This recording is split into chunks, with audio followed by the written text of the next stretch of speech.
Welcome to Day Zero Update for June 21st, 2026. I'm your host, Chris Alogi. I'm Brandon Perkins. And I'm General Victorio. And yeah, we've got a big week of news with one that has been hanging in the air all week, dragging down the vibes. Of everything else. Literally Yeah. just sucking up all the oxygen in the room.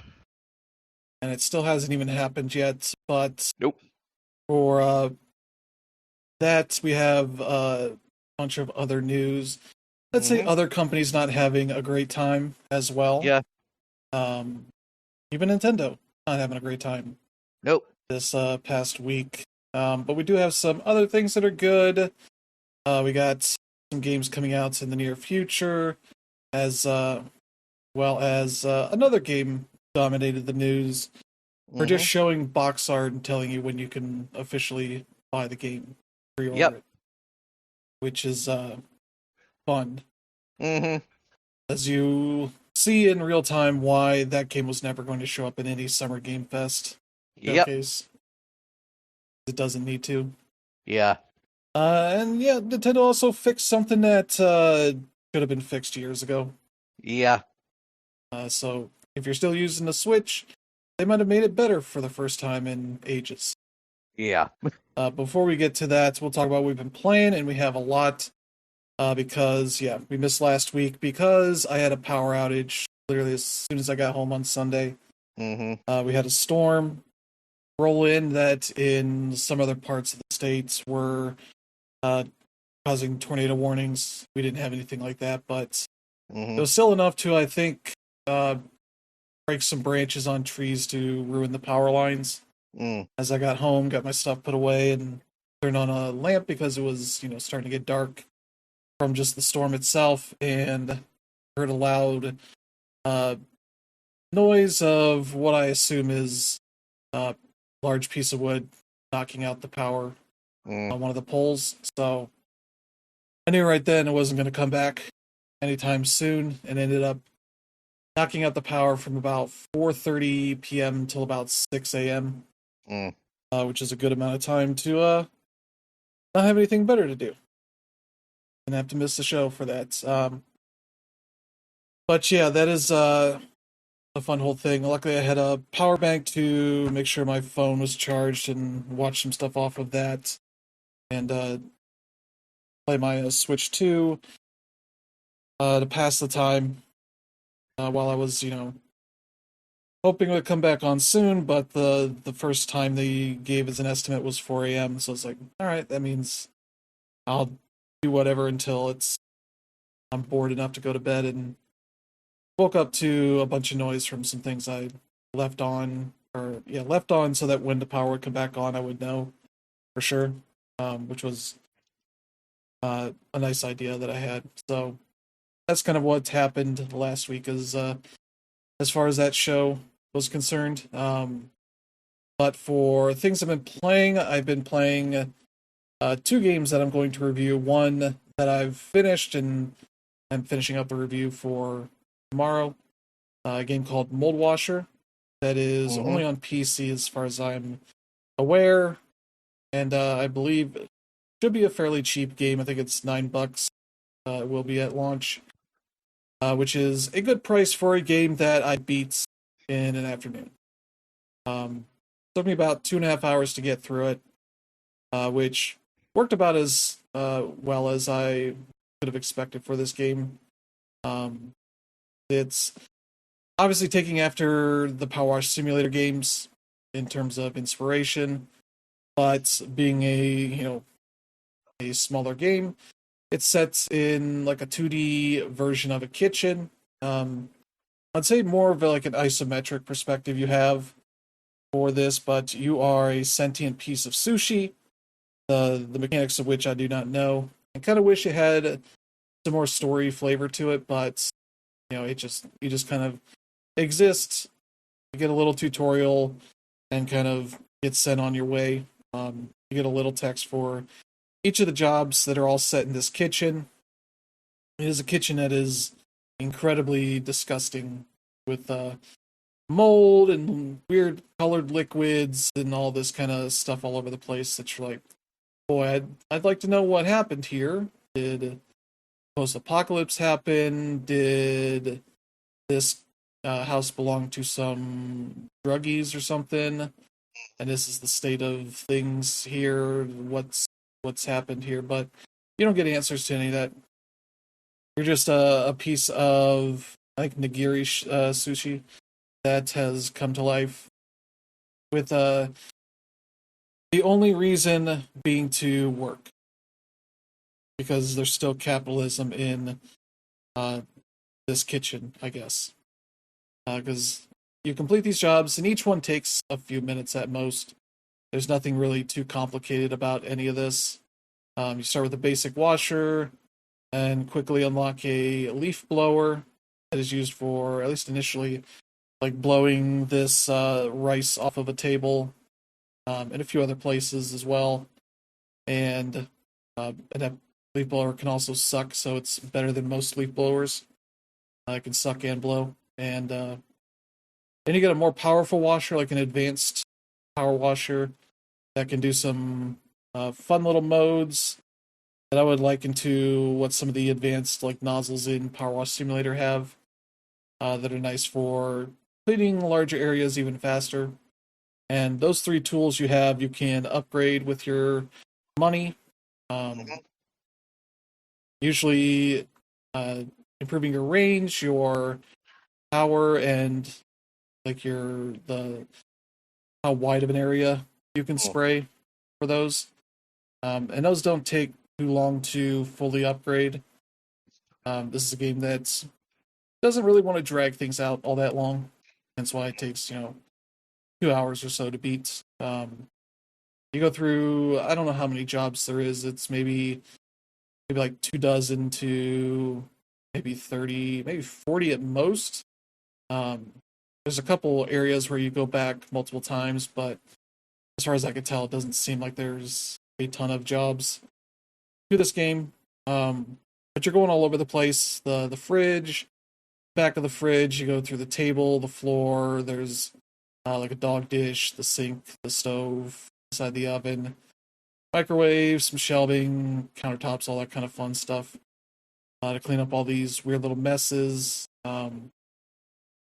And there are some living creatures here. You find a fly and some roaches and such, but nothing really much more than that. There's one job where you're cleaning out the dog's dish, and the little flavor is like, oh, you need to clean this up before the beast arrives. And as far as I could tell, there is no beast. There's no threat that the dog is going to show up, which is a shame. But yeah, it's a game made on to be a fairly small game, so it kind of does what it does and moves on. But you do get some extra tools that are required for certain jobs. There's a pickaxe, you get a fire axe, a flamethrower, and like an extinguisher, and those are all four like the worst tools in the game. You can't upgrade them, and the game doesn't really explain any of the alternate modes why you might use those, which is a shame. I feel like they could be better and more useful, but they end up just not being. I don't want to use them any longer than I have to for certain jobs, because like the pickaxe and the fire axe used for like crusty food that needs to be broken up, which usually has some sort of little pieces of things you need to blow off the whatever surface you're on. So it's like stuff like that. The flamethrower you use for specific things that need to be burned up. That's really all it's useful for. You can kind of use it for some other stuff, and some of these tools have multiple uses. Like you can use the leaf blower to clean off some of the scum and whatnot, but it's not particularly great at that. But you could do it if you really want to. But that's they're kind of made for the things they're made for. I mostly just use that advanced washer when I could, and switch to the other things as necessary. But yeah, there's also collectibles you find hidden in the muck in these different jobs. That's maybe one of the cooler things you can find, but it also kind of ends up being one of the worst aspects of it because you don't know if there's a collectible in that job until you finish it and go to leave, and it tells you, oh, you missed something. And then when you go back to the map of all the jobs, it doesn't tell you which jobs have collectibles still to get. So the achievements that are for collecting any of all the stickers, collecting all the toys, I think the CDs are the other collectible. It does not alert you to where any of that stuff is that you've missed. So you're better off just replaying that stage over and over until you find the thing. And along the way, you kind of get more money and can maybe unlock stuff a little faster that way. But like menu wise, it just doesn't do what it should from the start. Maybe that'll be in an update here in the near future. That was like one of the few things I really had an issue with.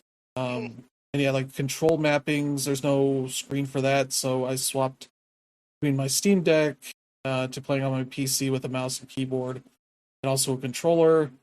And there's no way to know, like, if I know the way things are mapped on a controller, and I switch to keyboard, I then have to fumble around to figure out what key does what, because there's no thing that offers that, especially because you've gone through the tutorial already. And I don't think the tutorial is replayable because it's not a job. It's sort of a thing it has you go through before you even open up the map to start doing jobs. So it's a separate part of the game for that kind of thing. So that's like another thing that's is not an uncommon issue in indie games, is that if you play with one input device, it may not let you know how to use another one because you've already gone through the tutorials that explain how that works, which is annoying. But yeah, so you got the collectibles. You wash off like the stickers and the CDs and the toys before you can place them in your little home that you have. You have shelves and walls that you can place those stickers. You can just be that dumb kid that puts stickers over every inch of the wall if you want. Make it look like as much of a mess as you would expect it to be. Even putting it behind like UI stuff so that it makes it hard to see the numbers of how much currency you have and all that. If you want, you could do that and make it a real annoying looking place, which I kind of mostly did because it's just like, let's place it somewhere. You have shelves you can put your toys on, which is nice. I don't think you can move them again, which is also a little annoying. I think there's a way to wash the stickers off and maybe redo it again, but I haven't tried that out yet, so I'll probably do that before I finish up the review. But yeah, I had a good time with this. All the music is like chill, lo-fi beats to power wash things to kind of stuff. The game looks pretty nice. It's pretty much as nice as you can expect this kind of game to be. And yeah, they have a nice list of achievements for getting you to try other things. Because there's like one I missed that's like you can apparently drown that fly. I was like, all right, I'll have to figure out how that works and find the job that has the fly in it, and things like that. So they're like, oh, okay, I could like water every flower in the pots, and it's like, oh, I would not have thought that was the thing you could do, but it has some extra stuff like that. That makes up for a really nice game. Has some issues, but it's one I definitely recommend if you want like a nice little chill game to play during a weekend or an afternoon or whatever you have some time for. Yeah, I would love to see more jobs, or just hey, what if we get a sequel where you see what the bathroom looks like? Because the kitchen is this bad, man. The bathroom's got to be a disaster. So yeah, that's Mold Washer. I've not picked a score yet. I'm still finishing up the review, but I should have that in tonight, and that'll go up tomorrow morning. So that'll be fun. The other game I got a code for that I'm trying to review is Solarpunk. This is a crafting survival game set in I don't know if it's a world, but it's essentially these islands in the sky that you are collecting, materials and ores and all this kind of stuff to craft, safe place to live, like a house and all this other stuff that's as you kind of move up the research trees and all this stuff to unlock more things to craft and more things to do as you start building farms and uh, get animals that you can get things out of, um, along with other stuff, and explore more islands as you upgrade uh, your airship, which is nice. Um, the thing that has been kind of annoying me so far is that there are things that the game kind of has a like guide to it in it that is a physical book you create and then place on the floor or on a table or something, and every time you need to double check it you literally have to go walk over to it. It's not something you can access from a menu like you would in most other games. um, I've had to make sure I place that in multiple places so I can check it as often as I need to, and even then, what's listed in there are a lot of nice tips and such, but it's not everything. It does not explain how everything works in the game. There's been times I've had to Google, how to use certain things, which has been frustrating. And so, for a game that they describe as being like 20 hours to uh, basically unlock all the things you can research, and there's a robot that you trade with that unlocks more stuff to be able to craft. You want to get through all of his stuff, and the progression is probably not as good as it should be. There are multiple times where I've gotten through everything that's on the current tier of like research stuff I can unlock, and then there's one thing that I literally cannot do because the thing it needs is on the next tier. But the way you get around that is that you can just unlock the next tier before you complete all the stuff in the current tier, which feels like then you have things in the wrong order. Um, like I had to make this food basket that you make three different kinds of items in it, and one of them is the milk of a sheep that you can't get until you get the little like housing area for a sheep that you can build. That's on the next tier of items, and so it's like this, and this is placed poorly. You want to put the thing that needs this because sometimes you can find chests on some of these islands that have things on them. That's fine as a way to get them. I learned pretty quickly not to use any of the food that comes out of that because it might be something I need to collect for later. Maybe trade to the robot, something like that. And so, like, okay, I'll just not use any of this stuff, and save it for another time. It ends up meaning that I have multiple chests full of random things that I hope that I find a use for, or trading, a reason to trade it in for something. And that's kind of one of the frustrations with this game. Um, some of the nice stuff it does, it has really nice thunderstorms in the game. They are similar to like Breath of the Wild in that you could get zapped by the lightning. You're out in the rain, so they in the guide they're like, hey, build a house because you can't get struck by lightning in a house. And it's like, all right, that's something to do. And the nice thing is you can see, sort of like Breath of the Wild, you see like a buildup of electricity in an area of the ground where it's going to strike. And so it can like destroy your plants that you're farming, that you're growing on your farm. So all it does is break it down to an unusable material, and you just collect it, and it turns back into the seed. It essentially just resets the progress on that. You can build a greenhouse, which is just a house made of glass, which is what I made my house out of because I was like, I really like in these kind of games making a house out of glass so you can see, in every direction what's going on around you. It's really nice versus having, a wooden house where you have to put windows in it to see things, and then that's a limited view. That's probably the proper way of doing things, but in Minecraft, I make entire towers out of glass because it's pretty easy and it looks really nice. That's what I've done in this game. For the one island that I essentially have as my home base.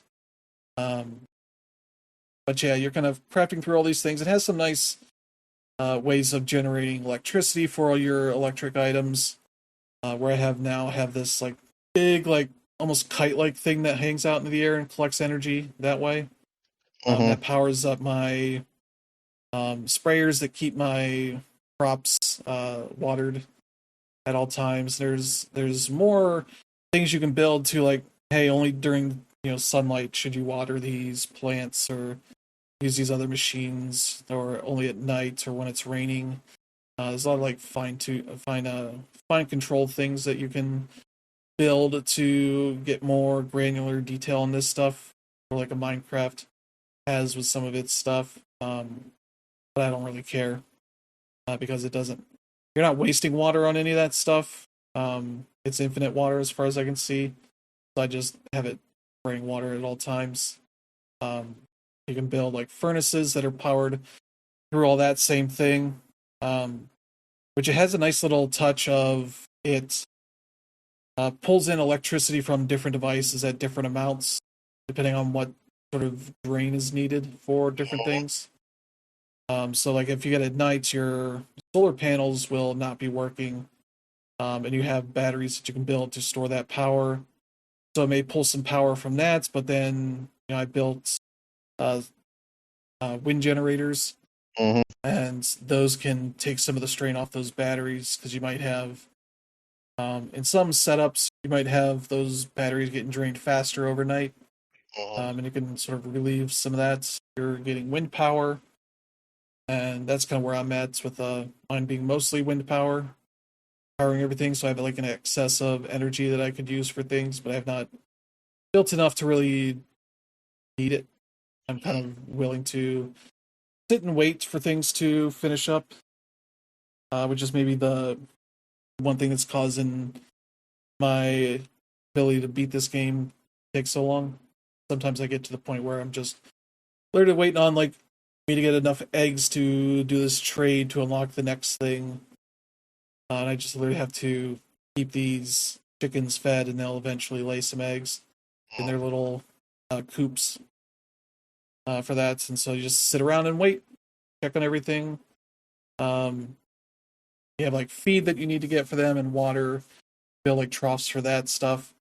But at the point I'm at, I have electric versions of them that just keep them fed and full of water, so that I don't need to manage it as much. So it gets a lot of good stuff that makes things easier, but also just adds more things you can potentially make, so it makes it a little more complicated. And so yeah, that's the kind of game that is. There's no enemies in this game. It's presented as like a fairly chill game, where the only frustration I really get is just at the speed and the ability that I have to actually progress through it as fast as it seems like I should be. Either because I'm being less efficient with the way I'm building things, or just don't know what I'm not able to do, or what I am able to do to make things faster. So that's kind of where that is. The other thing, I'm playing on PS5, and this is a game made for the PC, for a monitor. It has lots of little text that you cannot make bigger.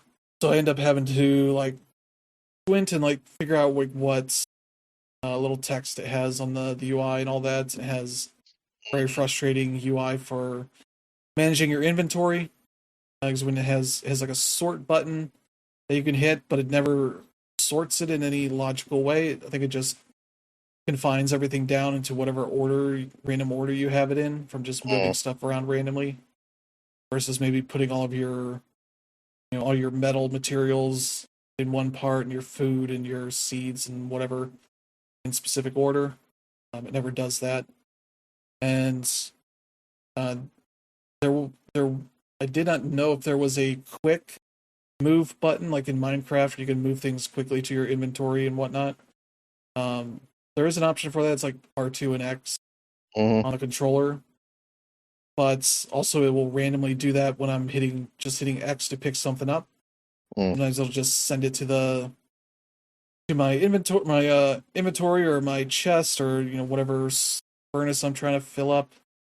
But it works randomly, even in like the moment that I'm trying to do things, it'll behave differently, and it's like that's pretty frustrating for the way that it's just behaving randomly. So there's a lot of little issues like that is kind of souring it, but I'm still enjoying the time. So hoping to finish that up this week and get it written up. So I think it's a pretty good game, but it really needs some work in the updates to get it to where it can be. Mm-hmm. But yeah, that's a fun little game. I'm playing a Steam game called Little Problems. I think this came out last year, and I got it in some bundle. It is basically, what if you had a cozy version of Case of the Golden Idol? Which, if you know that game, that's sort of an adventure mystery solving game that you kind of went through all the materials that you find around you to collect, nouns and names and adjectives and verbs and such that will help you fill out essentially like a document at the end that explains like what happened, and label like all these people, what their names are, maybe the relationships they have to each other, or other points of interest for that particular scene. And once you complete that, you can move on to the next scene as the story progresses. Instead of being based around weird conspiracies as like a cult takes over the UK, this one's about just a girl that's in high school and going to college, solving her little problems. Like the first like thing you're solving is that she's overslept for her class, and so you're examining like the materials around her and sort of trying to fill out this little thing of like what happened here and all this and what problems arise out of it. Kind of like this presentation was on a USB stick that apparently the dog has destroyed by chewing on it, like that kind of stuff. It's a smaller scale, like problems you're trying to solve here, but it's a pretty fun game for that. On a Steam Deck, it doesn't work with any of the controller buttons. You have to use the touchpads to get around the UI. That's a little frustrating because it's like, what do you mean you made a game that's perfectly playable on a Steam Deck, but you can't use any of the buttons? So it's like a mouse only game, which is weird. But I'm on one where it's like telling me like use the mouse wheel to scroll in. And I'm like, I'm on a Steam Deck. What the hell are you talking about? Scrolling in to zoom in on this screen. Because the situation I'm in is they're like at a concert kind of situation, and it's like you gotta take pictures of the people that you're trying to find in this like Where's Waldo kind of looking screen. And I'm like, I don't know how to scroll in. Like, it doesn't work on a Steam Deck, so I don't know. I'm trying to figure that out. So that's a nice little game. Guitar Man showed up on PlayStation Plus Premium on the PS5 and PS4. I was playing that, streaming it, and ran into the limitations of what my capture setup can handle for latency with that game. So I think I got 4 stages in to the weird little stage with the space shark that's trying to eat you. I never played it before beyond probably a demo. So I didn't really remember exactly what this game is all about. But I do love in the English dub the way they call you like Guitar Man. It's like a very New Zealand kind of accent. Yeah. The way they're saying it, like Guitar Man. Like what? Guitar Man. I was like, no, it's Guitar. Like okay, sure. Sure for this low budget localization here. But it's a really cool rhythm game. We essentially have like 3 phases of each stage, or most of the stages. You have this sort of build up phase where you're essentially filling up your health meter by mostly doing what they call defense, which is hitting face buttons as they come into the middle of the screen. And there's a phase where you're attacking, which is you following the line that's coming to the center of the screen with your analog stick and then hitting buttons, mostly circle, to fill up these like extended notes that are coming down that line, which is a nice little challenge there. And then you're at the end trying to survive to the end because you can take the enemy's health all the way down, but you have to finish the song without losing all of your health to finish it. And so you can essentially beat the enemy, but also lose at the same time, which is frustrating, but it's also very much like what a rhythm game would do in this era. And so, yeah, I got through 3 of the stages, mostly fine. With my capture setup, it adds more latency to it, so there's a little bit of unfortunate timing issues with that. But, I got about 4 stages, and I was like, all right, I'm done with this, because I'm going to sit here and lose on this dumb shark stage. That is all the defense stuff with the buttons coming in. And it's throwing them at you pretty fast, faster than my latency can handle. So I was like, all right, I failed enough at this. I'll play it on my own later. So that's a fun one. That's $10 if you don't have PS Plus Premium. Probably well worth checking out.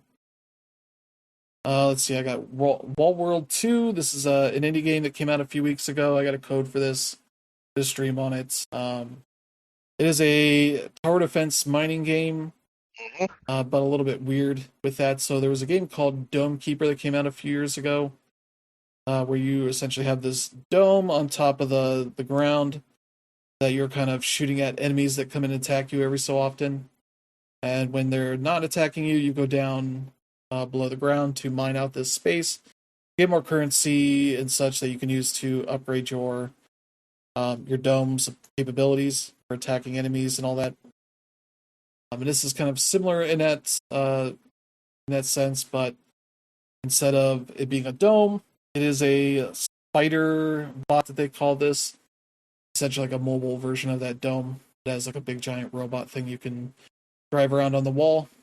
And as much as the title says, this is a world that is a wall, essentially. So it's just these vertical walls you're moving your robot around on to find these spots to mine into. And it sort of does the initial mining and then opens up a spot for you to go in and mine the rest of the blocks to find currency and maybe other things depending on the mission, what the mission asks for you to do. Like some of the early ones, I had to find these scientists that were blocked into these mines. So I had to work my way through that. They tell you ahead of time, like you have X amount of phases where enemies will come in and attack you, and then at the end, if you're still around, you'll fight the Leviathan, this big, like final boss looking creature that you're not really capable of beating early on. It's almost kind of like death in Vampire Survivors. It's like a boss you're never going to beat until you're capable of kind of beating it. So it's that kind of thing. But I've got a few hours into this and I'm enjoying it so far. Just kind of doing a mission to, do some mining and completing some tasks, and then you get currency that you can bring back to upgrade your spider and upgrade your own tools and all that. You also have a Monster Hunter style thing where you go to the bar and you get these drinks that will buff up certain stats for that next mission you do. So that's like a nice little thing, and you can also get some quests there if you want, side quests, and just kind of progress through these different areas, doing the missions and working your way up. So I'm enjoying that so far.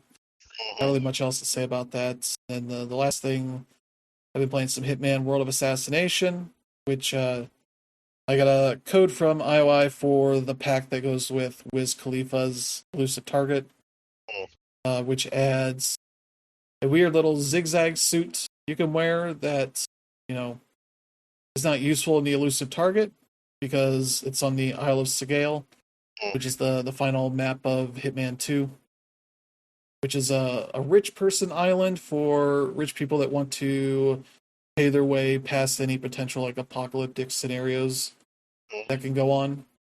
So everybody's wearing masks in that.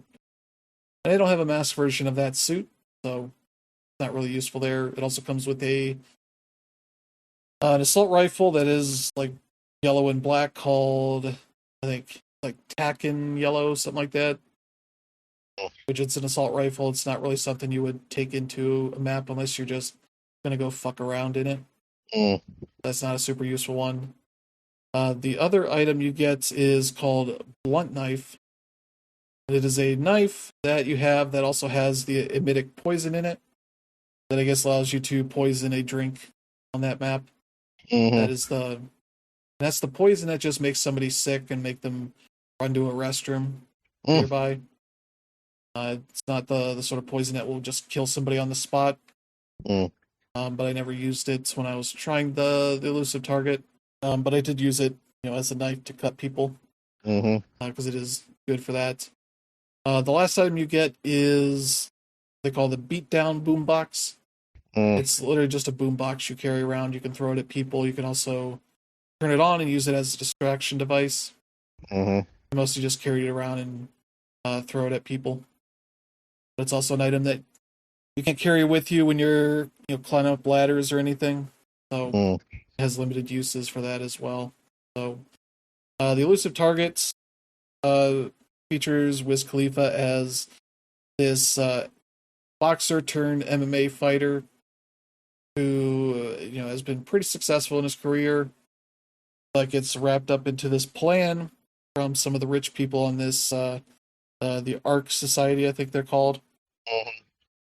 Because he's been challenged by one of the rich guys there named Quentin Graves, who believes he could beat Wiz Khalifa at MMA fight, which I assume has to be influenced by the whole thing where Elon Musk and Mark Zuckerberg were going to fight each other in an MMA cage.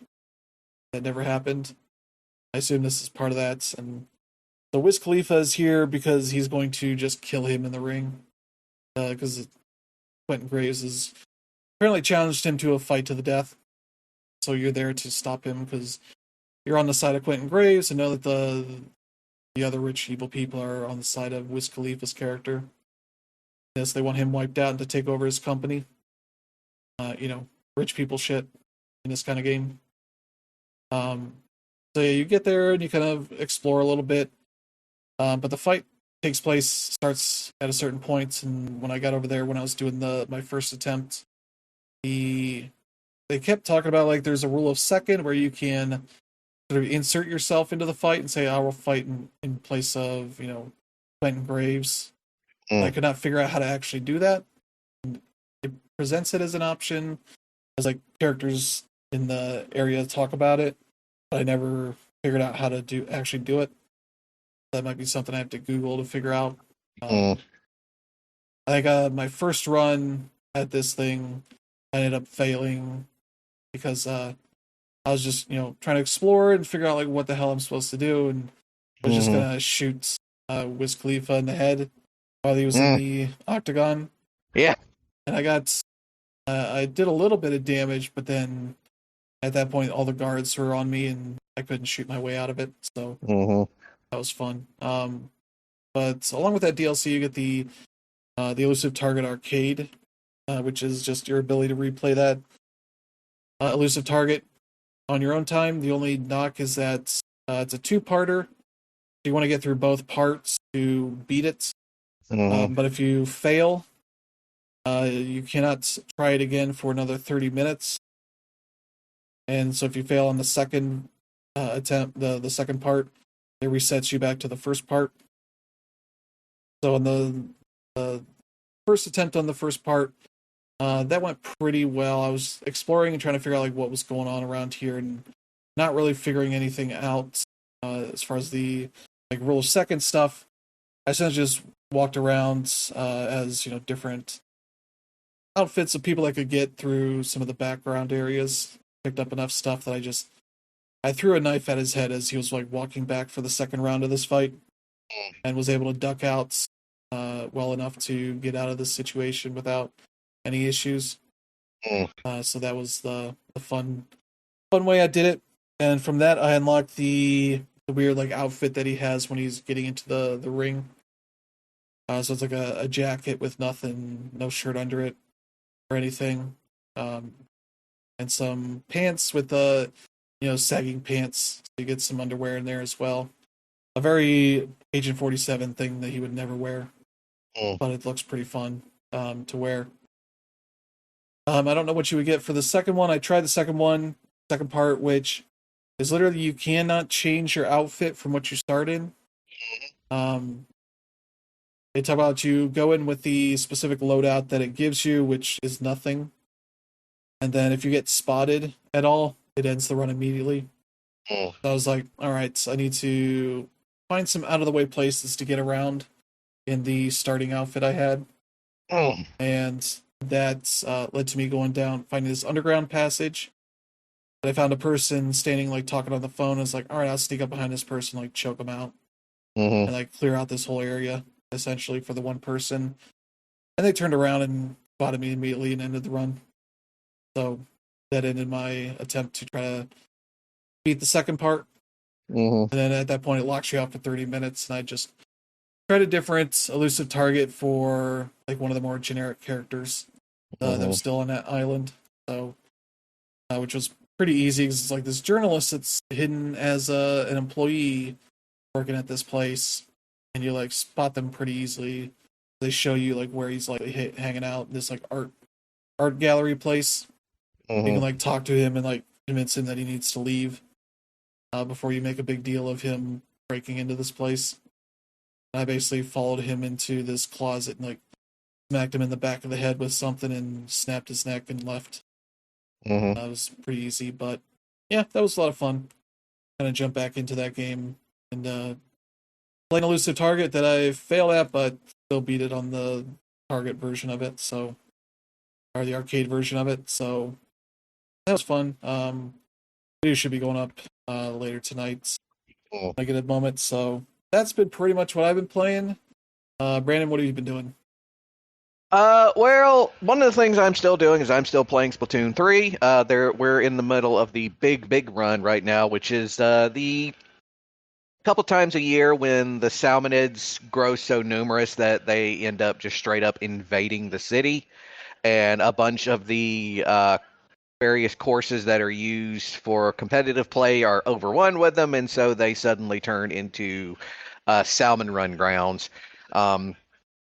And it's fun because on the one hand, you get more upgrades and stuff, and get more points and stuff and experience while you're playing this game than typical. The other is the fact that, and this I think is actually unique to this one, because I don't think the last one they did that I was in, I don't think they did this. All four players who were playing on the team get a extremely rare Grisco weapon to use during the salmon run. Typically, those kinds of things, they only, like, you'll only get access to one of them maybe once a week.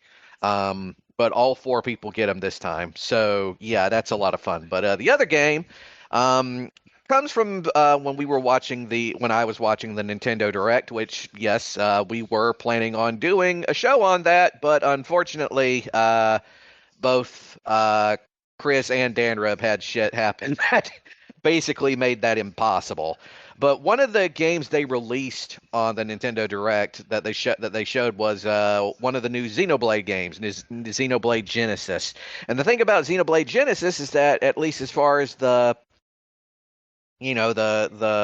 trailer shows, it seems to take place in, like, a hollow earth where you can see, like, the horizon rising over what would be the sky. And I looked at that and I thought, man, that reminds me a lot of Terranigma. And then I remembered, I don't think I've ever actually played Terranigma. So I've been playing Terranigma. And I found out why, by the way, I'd never actually played it, because it was never actually released over here in North America. I mean, it was released in PAL territories, but apparently when they were getting ready to release it over here, the U.S. branch of Enix ended up closing, because I believe that was right around the time when they were in the midst of merging with Square. So, and that's where Square Enix comes from. But Yeah, this is like one of the last major projects that Quintet did. This is sort of, they sometimes call it the thematic trilogy, the Soul Blazer trilogy, which includes Soul Blazer and Illusion of Gaia. I've played Soul Blazer, I've played Illusion of Gaia, I had never played Terra Nigma. And one of the things about this game is that it basically takes ideas from both Soul Blazer and Illusion of Gaia. There's a lot of thematic similarities based around like time and light and darkness, order and chaos, etc., etc. Of things basically being dead and you having to bring it all back to life, that kind of thing. Um, but essentially, you spend like the first part of the game in what looks like a hollow earth, where literally the horizon is like above you, and you're sort of walking around this weird little area. Um, and eventually, you find out it's because you're actually inside the earth. The earth is, for whatever reason, basically barren, and it's your job to go up to the earth and to slowly bring everything back. You bring back, the grass, you bring back you bring back the animals, you bring back the grass, you bring back the wind, all this stuff so that the natural world can sort of take over before you then are supposed to go and start resurrecting humanity. But what's really neat about this is that this game does a lot of stuff that a lot of like we kind of take for granted for like a lot of indie JRPGs that we play now. There's a lot of like sort of like weirdly cinematic artsiness to it that shows up.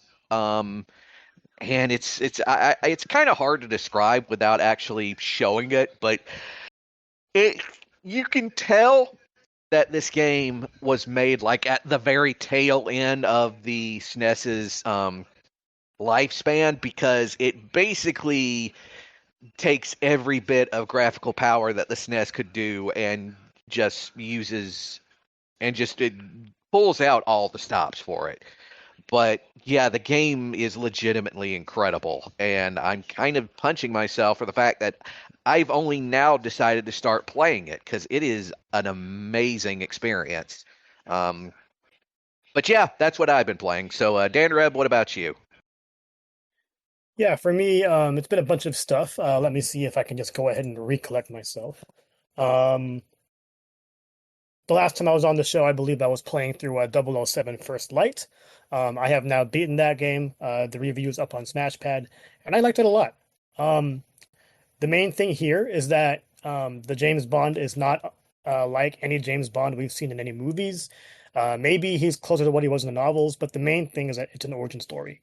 And what it does a really, really good job at is just, showing the less than humble beginnings of how things worked, how he got into MI6, how he joins the revived Double O program. And of course, like this is taking place in the modern day. So, cell phones, smartphones, those things exist, fancy cars, and whatever it may be. So if you're thinking about like 70s, 80s James Bond, that's not quite it. And yeah, they did a really good job with it. I love his supporting cast members and the people that they've used to, just pretty much build their rapport with him. And the ending, like, it does a good job at like saying there's bound to be more. We don't know how it'll be handled in the future because like now that Amazon has the license, you really want to see IO continue to have total control. But yeah, it is what it is there. I'm glad I didn't review the game before SGF because they ended up showing that there will be more content in the game coming up soon. Like for example, um, one of the stories that wasn't finished was what happened to Lenny Kravitz's character. I don't know if they're actually going to finish it, but he's going to be involved again, and I'm looking forward to seeing how that goes. Moving on, I've been playing a lot of NBA The Run. I did not review that one for SmashPad because I actually reviewed that for Game Informer. So that's my first big byline aside from here that I'm really, really proud of. So yeah, I definitely check hate that you. one I hope out. you die. But yeah, like it was an interesting experience because yeah, that'll be a full page when that one comes out. But a full page review in their terms is 700 words. At SmashPad we're used to writing reviews that are over 1,300, sometimes even over 2,000 words. If you're David Rodriguez, you probably read reviews of over 3,000. But yeah, like trying to condense my thoughts into the smaller review scale they have was definitely an experience. And yeah, I'm really really proud of it. And thank you to Brian Shea for giving me the opportunity. But anyway, about the game, like I talked about it in my preview before. I said that unless they add offline play or the ability to play couch co-op, it's probably not going to stick. And that's exactly what happened. That being said, the play-by-play staff does hope to continue to make improvements. They wouldn't say whether or not that would include an offline mode, but like this game is supposed to be a modern answer to NBA Jam and NBA Street. As someone that really became a fan of sports through video games, whether it be the aforementioned NBA Street and NBA Jam, as well as NFL Blitz and games like WWF No Mercy. Like I do really appreciate the arcade sports uh, games in the past, and all of my fond memories include playing that game with my friends or my brother on the couch. So I hope that that's something that they plan to do. Other than that, though, like it's a really really good brand of basketball. They really got it right as far as adding like the modern game to it. Like for example, in the '90s, it was all about dunking, whereas nowadays it's it's a less physical game, but physicality is used to people's advantages in regards to offense and fouling and whatever it may be. There's no fouls in this game. You can go ahead and shove people. You can go ahead and steal whenever you want. In fact, stealing is actually overpowered in this game. And yeah, it's just fun being able to use Steph Curry and his ability to shoot from just about anywhere on the court. That being said, like it's really easy to thwart a 3-point shooter just by using a big and like blocking whenever at whatever time you want. Like the best player in the game, like bar none, aside from the special characters, is uh, Victor Wembanyama, Wemby. They were just in the NBA Finals representing the West, and yeah, like that guy is tall. He can shoot from three if he needs to, and the main way to break him is to keep pushing him and keep being physical, which is actually what the Knicks did to beat them in the series this year. So yeah, NBA The Run's really fun. I just hope that the changes that they make or the improvements that they make come sooner than later because coming out like towards the end of the NBA season is not ideal. And you want to be able to like continue to live through all that, and they do plan on making continued updates to the game rather than doing an annual iteration. So looking forward to seeing how they move forward with that. I also went ahead and dove into the Star Fox demo, which was dropped during the Nintendo Direct last week. And yeah, like as I expected, like game is just a full-on remake of Star Fox 64, which I absolutely love. The main thing though is that if you're trying to recollect what you did with the N64 controller, the controls aren't exactly the same. Like, for example, pressing down on the D-pad will be your U-turn.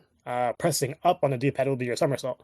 So if you're trying to like combine things like the Y button and the control stick, it's not going to be the case. I haven't checked as to whether or not you can go ahead and map it to that, but considering they were mapped to one button, I don't believe that's going to be a thing when the game actually comes out this Thursday. But yeah, like the game is solid so far, or the game is solid from what I've played out of the demo.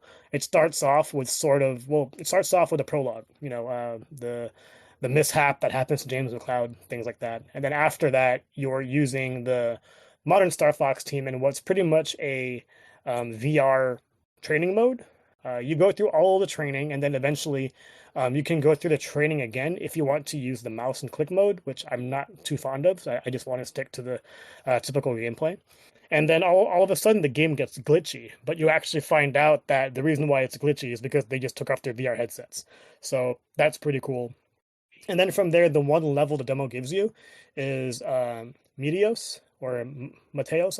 I'm not sure how it's pronounced or how it's spelled. I'm not looking at it right now. But yeah, that was the second level in the original Star Fox 64, assuming you got the mission complete. And yeah, it's pretty much like what that was. For those of you that aren't familiar, it's the asteroid field. So a lot of the points you can get are by popping all the asteroids and learning how to use your boost and brake effectively, and making sure that you're destroying all of the bogeys on the tails of your of your friends. If for those of you that remember, towards the end of the level, there is sort of like a wormhole that you activate by going through, I think it was 4 or 5 of these warp rings. And when you go through them, your R wing starts to spin rapidly, so it becomes a little bit hard to control. But if you actually go through all of them, you end up in this like second dimensionary kind of thing where there are more colorful asteroids. And by the time you finish it, you actually um, get through the level without fighting the boss. And on top of that, you also get your choice of continuing towards Ficina or Katina. And like both of those missions were very different. If you remember on the 64, Katina was the place where you meet Bill and then try to take down that enemy UFO ship. And then if you remember Ficina, which was actually wrongfully called Fortuna in Mario 64, or not Mario 64, but the N64. That ends up being your first encounter with Starwolf. Unfortunately, because the game only had one demo, we weren't able to try any of those two things, which was a total tease. But yeah, it is what it is. If you don't beat Meteos that way, you end up going against the boss. And yeah, the boss is exactly what you remember. The main thing though is that they also changed a lot of the dialogue.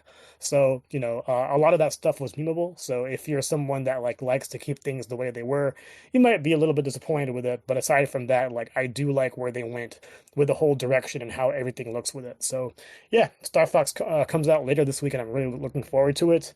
I probably won't be able to play it day one because I'll be at EVO when that game comes out. But yeah, it's still one of my most anticipated games this year. Moving forward, I got a code for Until Then After Images. This is the narrative DLC for the game Until Then. This one came out a couple years ago. I really, really liked it. It's actually one of SmashPad's most viewed reviews. And yeah, like this game takes place in the Philippines, and the original game talked a lot about belonging, stress, losing a family member, things like that. And yeah, with this one, you end up using one of the minor characters from the original story, but it's a little bit in the future, and it takes place pretty much when the COVID pandemic ends. Like it takes place during that point in time where everyone's going, not everyone, but a lot of people are going out again. There's things like social distancing, masks, and things like that. And I've only played the game for less than an hour so far, but I'm really enjoying the themes of the main character talking about like how she, almost misses the pandemic because of the different communities she's made and how uncomfortable things are now that she's back home and things like that. So I don't know where it will go, but yeah, from what I've heard from people, the experience should be around less than 4 hours. So I look forward to probably beating that during my flight to Evo or from there, whatever it may be. And then last but not least, I've been playing The Adventures of Elliot, the Millennium Tales. We got our code the day it came out, so we're going to be a little bit behind there. Like the review will be a little bit late, so sorry for that. But yeah, like I am continuing from where the demo left off. The demo was the prologue, and that was about 3 hours in. And yeah, I haven't really done much to really talk about. That's brand new. The main thing is that not to really dive into spoilers too much, but the princess who was talking to you through the pendant in the game has pretty much been replaced by a fairy. And like they serve the same purpose. Like they're giving you hints at wherever you are and like how you can solve certain puzzles and whatever it may be. But I actually found the princess to be like a joy to listen to, whereas Faye the fairy has been really, really annoying.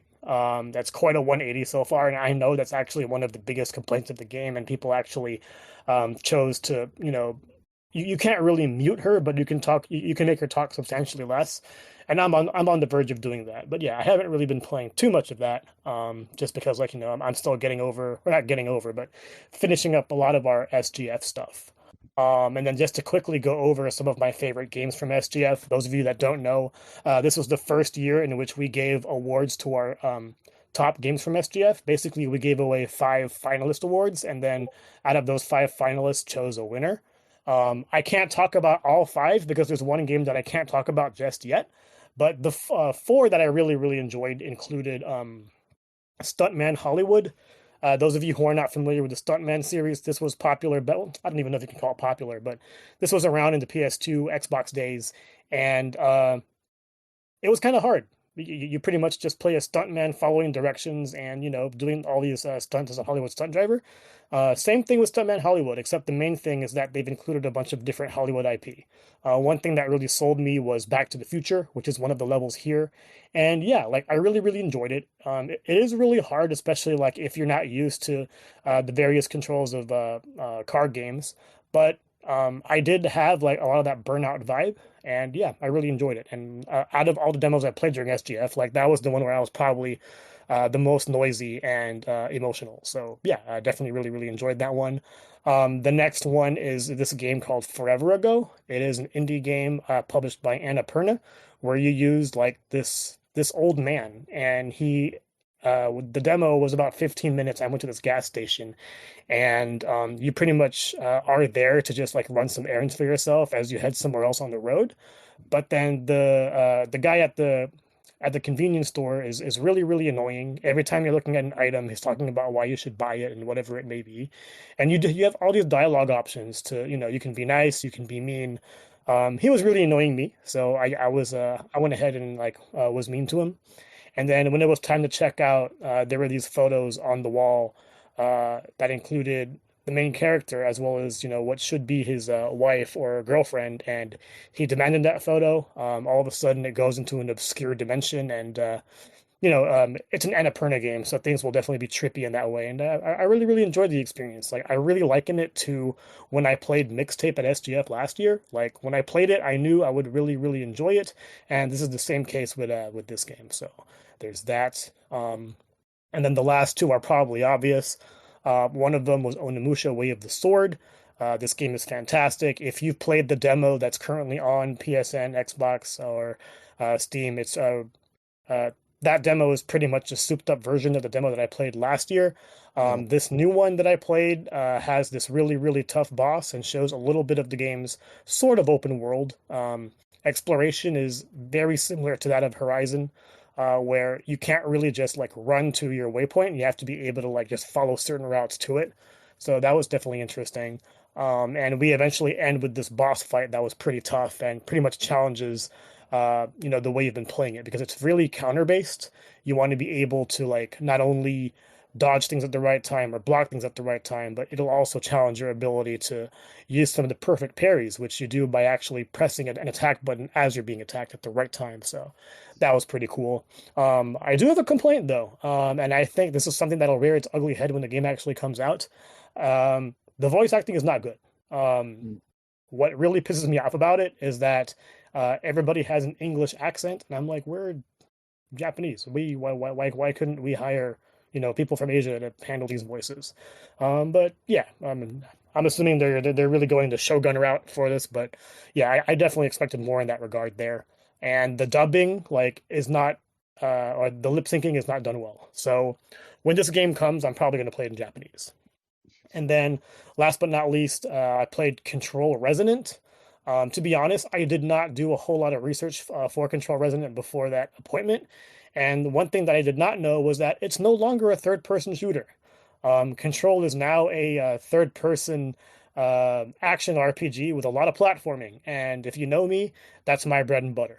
So moving from third-person shooting, well, it's more like Uncharted as a shooter to all of a sudden platforming and then like using a bunch of Platinum Games-esque attacks to take everyone down.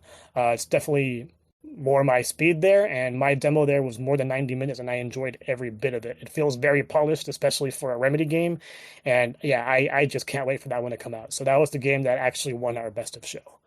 But yeah, that's pretty much it for me. All right, so yeah, let's get to some news. And first up, we have a bit of a sad bit of news that Claude Guillemot has died in a plane crash. I believe he was not the pilot on this crash. No. Was the passenger, and it seemed like it was approaching a landing and then took a weird turn and crashed into this field. But then the plane burst into fire and like caused a big wildfire, so they had a bunch of fire trucks and all that to try to contain the fire. I assume they got that under control, but yeah, did not make it. He was one of the 5 brothers, Guillemot brothers, that founded Ubisoft. I don't believe worked there for a long time. I believe he is running or was running the what they call the Guillemot Corporation, which developed audio and gaming accessories. That was founded the year before Ubisoft was. So he was the CEO and chairman of that company. But yeah, that is a fun bit of history for Ubisoft. But yeah, this guy died in a pretty tragic way at the age of 69. But yeah, that's a sad way to go. And a weird addendum to this is New York Times had an article about this that I'm increasingly thinking it was written by AI because it goes on a weird tangent of talking about the recent controversy over Assassin's Creed Shadows, and it's like, why would you do that in an obituary article? Because I doubt this guy was necessarily that well known of a person to have like an obituary written ahead of time. But when it came to reporting this, it just goes on this weird tangent to talk about, the kerfuffle that Elon Musk and the other shitty people on Twitter made about Yasuke being that game. And it's like, why is it like hashing this weird beef about this when talking about a guy who died and had little to do with the company at its current state? So yeah, that was a weird part of this whole story, but yeah. I don't know if you have anything to add. Yeah, it's obviously a tragic way to go. It's unfortunate. Say what you want about what's happening with Ubisoft and the Guillemets, but you never want to go out that way. And just thoughts are with them and their families. And then in regards to that, the way the obituary was written, like there's definitely no room for that anywhere, especially since the guy's not a death, so it's pointless. Yeah. So yeah, that's the sad bit of news this week. But yeah, the PlayStation Plus game catalog got announced, and I didn't realize this when I saw this news at first, but they've broken this up to like 2 games coming out every week for the rest of the month. So the ones that are available now, Sonic and Shadow Generations for PS5 and PS4. I think that went up early technically as part of the Playdays promotion. The other game that went up as well last week was Final Fantasy 16 for the PS5. So if you've not checked out Final Fantasy 16, it is a really cool game. It's fairly different from the rest of the franchise, as you might not be surprised by, because they essentially said, what if we take God of War, make it a Final Fantasy game, and then get the guy that designed the combat for Devil May Cry 5 do the combat here. It makes for a really interesting game that's doing a lot of like European fantasy kind of story stuff. Doing a little bit of like Game of Thrones ish kind of stuff going on here. Yeah. And these like struggles of the different nations in this continent, but also has these characters that are able to turn into these icons that are like the big summons of Final Fantasy stuff to do battles in those forms. And it makes for a really interesting game that maybe isn't a great Final Fantasy game, but is a really interesting game in its own right. So that's one you can check out. But the stuff they have coming up on the 23rd here, we have Kingdom Come Deliverance for PS5 and PS4. That's the first game. The upgrade, PS5 upgrade they did for that. And also Life is Strange Double Exposure, which is the second of the Max games. Her first return to the franchise after the first game. Yeah. Where she's in college and ends up like rediscovering her powers and getting to do some weird shit. It's just not as good as the original. Yeah. It was better than when she was obsessed with Final Fantasy, The Stranger, or whatever the movie, the Final Fantasy movie. There's that. On the 30th, they're adding Farming Simulator 25 for the PS5. So you get to do some more farming stuff. single player or multiplayer stuff they have support for in here. And Blades of Fire for the PS5. There's one more for the 30th. Blades of Fire, that's, I believe, an action game, action adventure game. I'm not 100% sure on that, but I heard some decent things about that one. And the last one here for the 30th is Black Desert for the PS5. This is the MMO, the open world MMO from Pearl Abyss. So you can check that one out. And yeah, for premium, as I mentioned, is Guitar Man that is available, so you can check that out. One of the more popular PS2 cult classic games, and one that's, if you want a physical version of that for the PS2, it's going to cost you a pretty penny. Or you can spend $10 on your PS5 or PS4 and enjoy it that way. So yeah, that's your lineup. Anything there you're interested in, Brandon? Well, I definitely want to give Final Fantasy 16 a play, because I mean it's not an amazing game, but it's still a pretty good, solid game. I just never got around to playing it. I've already done Kingdom Come Deliverance. It's a good game. If you haven't played it, you should play it. And probably give Guitar Man a shot too. How about you, Tanner? Yeah, for me, I'd probably give Guitar Man a shot too, primarily because I've never actually played it. But yeah, this is actually a pretty cool month. A lot of these are bangers from last year or a couple years ago. Final Fantasy 16 is good, but I already played that one. Sonic and Shadow Generations is a game that I have shrink wrapped on my shelf, so I will play that one eventually, especially since I do like the Generations games. Kingdom Come Deliverance was one that we didn't think would be all that great, but it was in the Game of the Year discussion, so I do want to try that out. Life is Strange Double Exposure is a game that I did not finish, but I plan to. I just know that it's not very good. And then the rest is whatever to me. I do have some like interest in Blades of Fire, but I'm not gonna make time for that. Yeah. All right. For anybody who's playing Kingdom Come Deliverance for the first time, I just want to warn you ahead of time. When you get to the part where they teach you about swordplay, take it seriously, because it can be a little obtuse if you're not paying attention. I promise.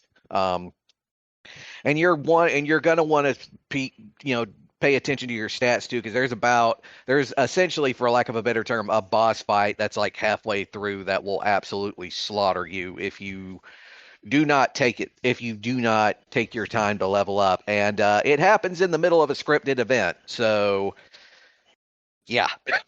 But yeah. Yeah. But yeah, the next one here, I mentioned there was a Switch update of some consequence, and yeah, as much as the notes don't really explain it too well, but they've essentially made the Switch eShop not run like shit for the first time since probably around when it launched, because then they started adding a ton of games to it, and it started easily running poorly and crashing a lot. One of the things that got me to stop bothering trying to look through like all the games that were on sale and whatnot. Just use the web version of the eShop that runs better. But yeah, 9 years after the Switch launch, they finally said, "Hey, what if we made buying games less of a nightmare?" And they finally did it. So yeah, there you go. Switch 2 basically didn't really get much here. Some language stuff and stability improvements, but we're not seeing anything of note that people have said about that. But the Switch 1 has a much improved eShop for the first time in ages. So there you go. So yeah, let's see. We got an update that is out now for Final Fantasy Tactics, the Ivalice Chronicles. Especially the big thing here is that it has a new game plus. So if you needed more reason to keep playing the game, they'll let you start it over again. Let's see, with unit level, item data, and more carried over from a previously completed playthrough. They've also added Zodiac compatibility function has been added. You now may check a unit's Zodiac sign and compatibility from the status screen. So that's good, and there's a bunch of other stuff here. Added some new options to the game for ability cursor memory, ability incantations guaranteed setting, maintain auto proceed setting for cutscenes. So I assume that means that it'll just go through the dialogue without you having to keep pressing to continue. So yeah, that looks nice. But yeah, the New Game Plus is sort of the big thing here. So yeah, there you go. All right. Yeah. Dispatch also got a big update that they call the HR violations updates.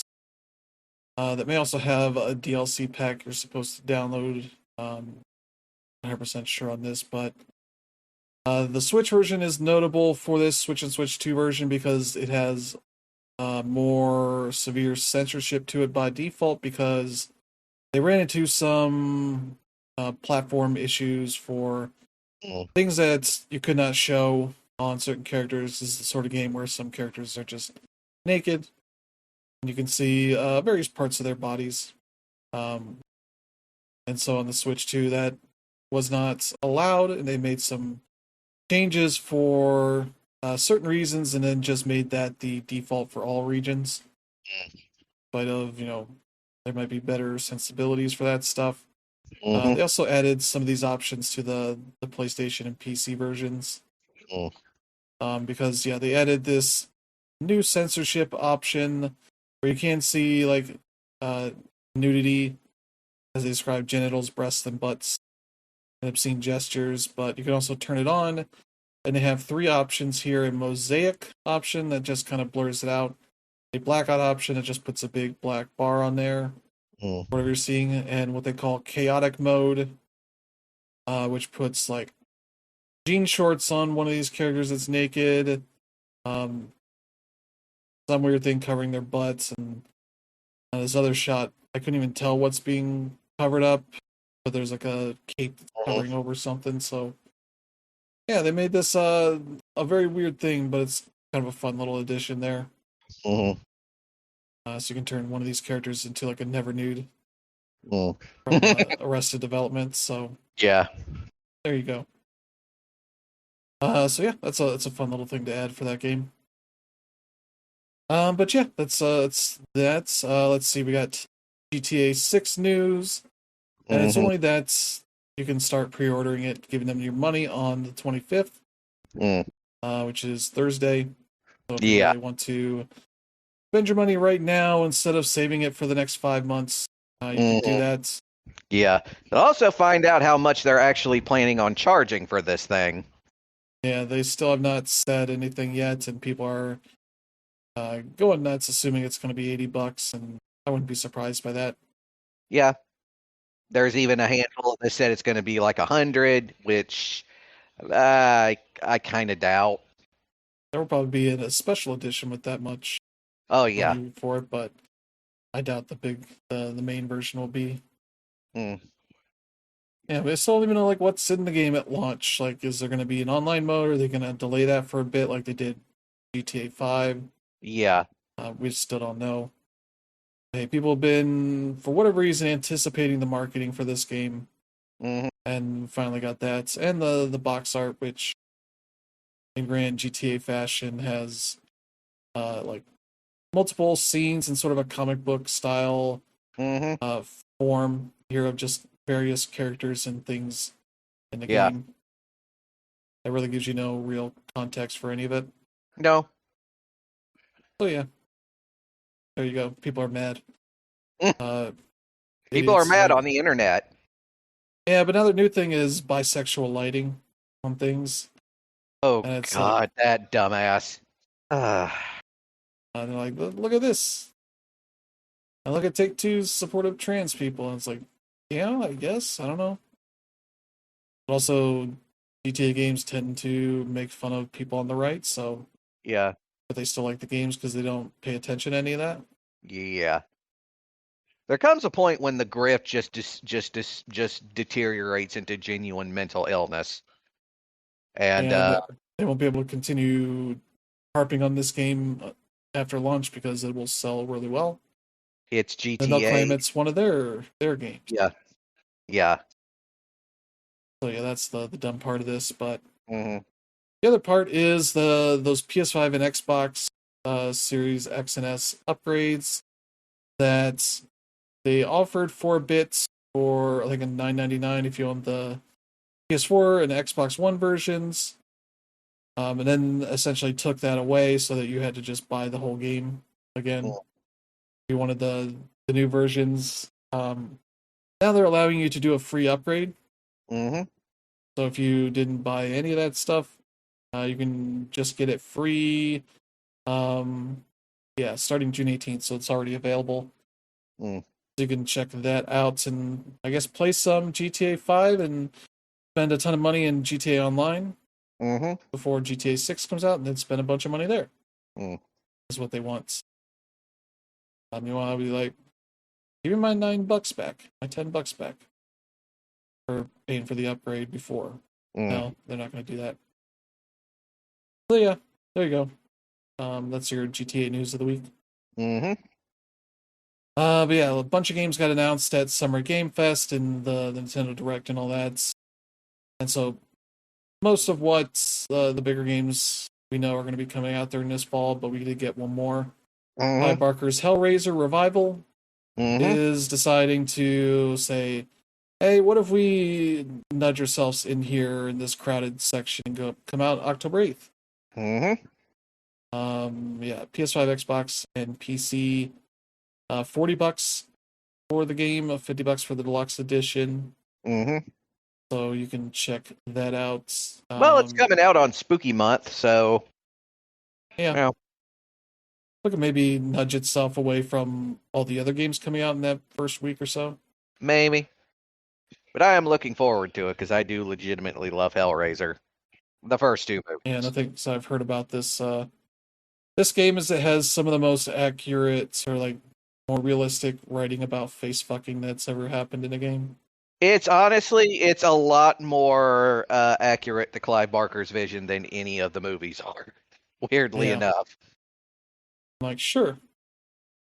Because I think it's about a couple that likes to go to some weird places with their sex, and Yeah. that apparently involves the configuration puzzle box. So Yeah. I mean, that's basically how it always ends up. There's people who just get way too addicted to synesthesia or whatever, and that's what eventually draws them to the box.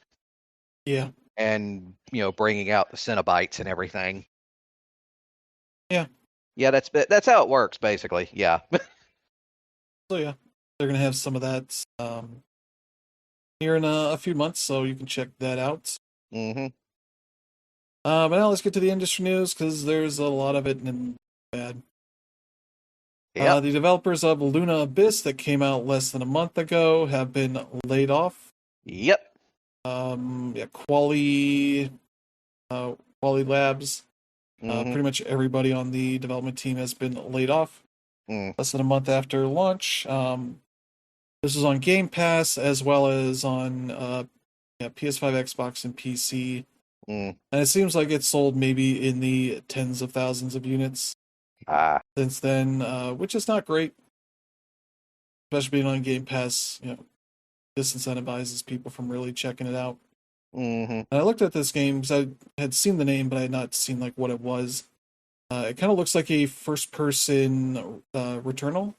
Because they describe it as like a bullet hell shooter, and you got that kind of bullet pattern stuff that Returnal and Sorrows have. Yeah. But in like a first-person shooter game. And it's like, oh, that's a neat idea. But yeah, just came out at a time where I, had no time to really play it. And looks like most people had that same issue, and yeah, that's a shame. Yeah, as the CEO of the studio explains, the entire 9-person team has been laid off. We're enamored by the love and support it received, both by our industry and critically by journalists and media.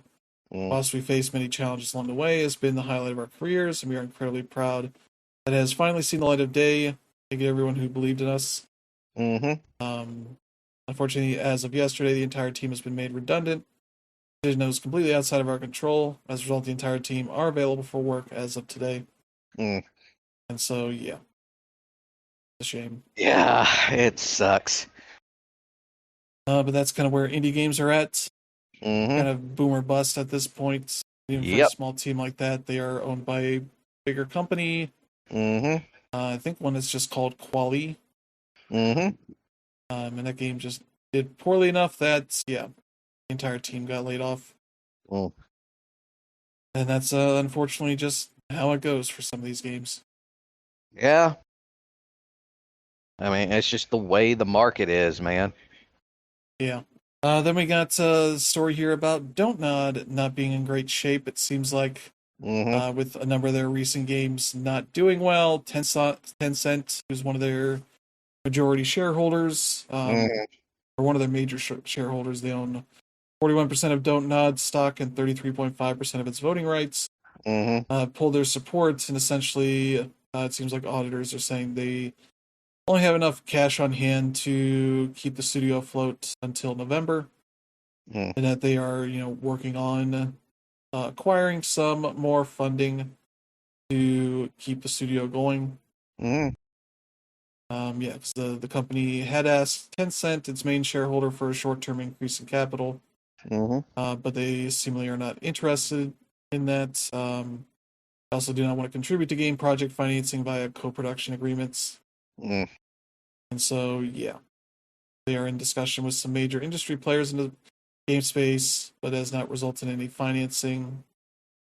So, yeah, they may end up having to shut down or maybe selling themselves off to somebody else for probably pretty cheap based on what their debt situation, all that looks like at this point. So that would be sad to see because Donut's been one of the better developers of the last decade or two.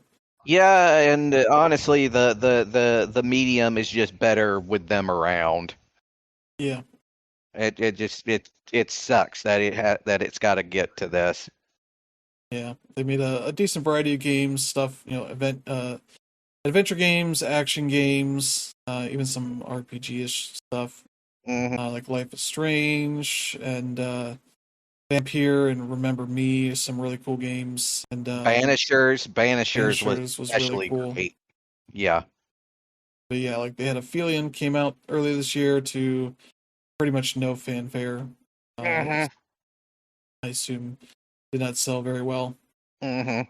Unfortunately, that's been an issue for them for a lot of these games. Yeah. Because I think Lost Records, Blue and Rage also did not sell very well. Mm-hmm. Partially because that was on subscription services at launch, so you don't Yeah. really need to buy it. Mm-hmm. You have access to it with that. But yeah, just an unfortunate turn of events. They've not been able to really get anything noticed since basically Life is Strange and Vampire. Mm-hmm. Probably the last two titles that did well. Mm-hmm. Unfortunately, their time might be running out. Yeah. So yeah, there you go. Some unfortunate news. Mm-hmm.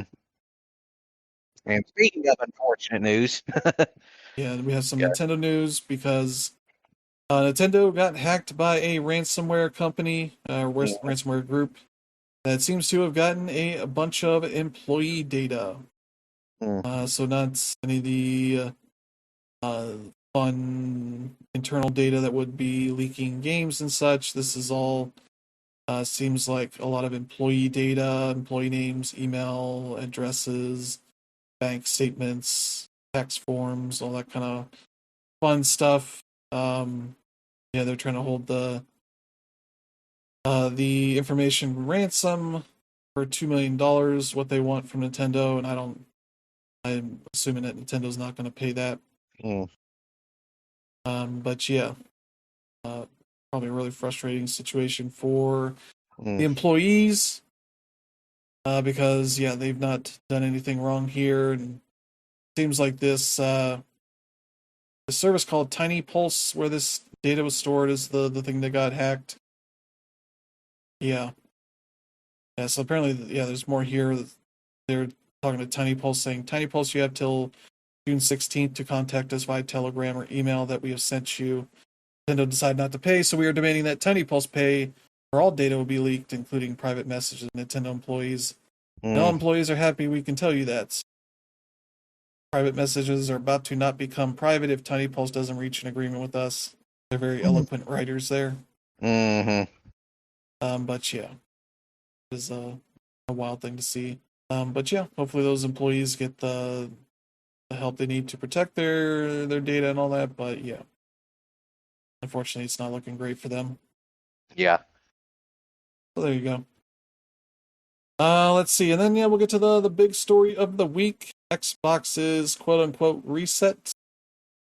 Because yeah, Asha Sharma had a big memo that went out to employees that then they posted on the Xbox Wire talking about their need to reset the business, which means layoffs. But we maybe did not expect the level of layoffs that seems like is going to happen here. So we have a handful of stories here of various things going on to show kind of the weird situation they're in. The one big one here is that Microsoft's their CEO Satya Nadella seems like he is kind of getting fed up with the lack of sustainability and monetization at Xbox. Even having a weird statement out there being like YouTube monetizes Xbox better than we do. And I'm like, I don't really know what that means, but okay. But it seems like potentially there's word going around that they may be looking into spinning off Xbox to a separate entity that would have to survive on its own end, which I don't think would be great for the future of Xbox, but Microsoft is a huge corporation, so they would do anything to make their own numbers look good. That would certainly be something that's been rumored over the years. Yeah. That's, Microsoft is not happy with Xbox, so they might just spin them off and then sell them to somebody, and that may be what ends up happening here as well. We don't know for sure, but this is something that is still floating around as a thing that may end up happening. Well, that's not great. No, it is not great at all. Because yeah, Xbox trying to get back on their feet because Xbox has been, let's say, in a precarious situation for the last 7 or 8 years. Yeah, I was gonna say like the last decade. Yeah, they were okay in the early Xbox One days. Yeah, but then became clear that they did not have the internal development pipeline to get out quality titles, and so they just bought up a bunch of studios. To which then modern Xbox realizes most of the studios they bought up are small to mid-sized studios that make small to mid-sized games. And it's a huge corporation like this. They want big games that will make big money and make a bunch of extra money, and stuff like Keeper and Kiln from Double Fine. It's not going to sell you, especially when it's on Game Pass and you don't need to actually give them money for it. You have even less reason to invest in that. But it seems like a lot of people in this company are seeing the headwinds here, and so two of the executives at Xbox Game Studios, their internal development team, have decided to leave or will be leaving shortly. This includes the head of Xbox Game Studios, Craig Duncan, who was a former leader at Rare for a long time, is stepping down after 18 months in the role. And Xbox Game Studios Chief of Staff, Louise O'Connor, is also departing after just under a year in that role, which seems to suggest that bad things are happening, and rather than staying on to deal with it, these people decided it's better to fall on the sword and get out while they can. So yeah, Duncan had been with Rare for close to 14 years before moving up to the Xbox team. For that, and O'Connor was with Rare for over 2 decades. For that, so they've been there for quite a long time.